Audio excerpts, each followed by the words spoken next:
আল্লাহ তাআলা বলতেছেন, যে ব্যক্তি আল্লাহ তাআলার সাক্ষাতের আশা রাখে, আল্লাহর দিদারের আশা রাখে, আল্লাহকে দেখতে চায়, সে ব্যক্তি যেন দুইটা আমল করে। কয়টা আমল? দুইটা আমল করে।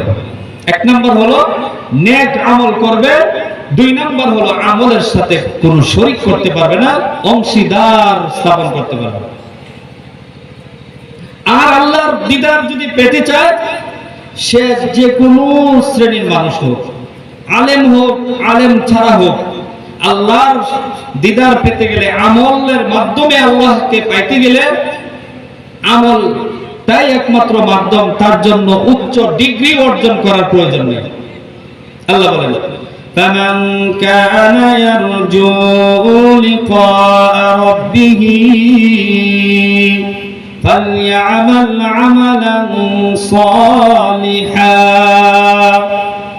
আল্লাহ রাব্বুল আলামিন বলেন, যে ব্যক্তি নেক আমল করবে, এমন নেক আমল করবে যেই নেক আমল আল্লাহ রাব্বুল আলামিনের কাছে গ্রহণযোগ্য হয়, গ্রহণযোগ্য আমল করবে, আর আমলের সাথে কোনো শিরক করতে পারবে না।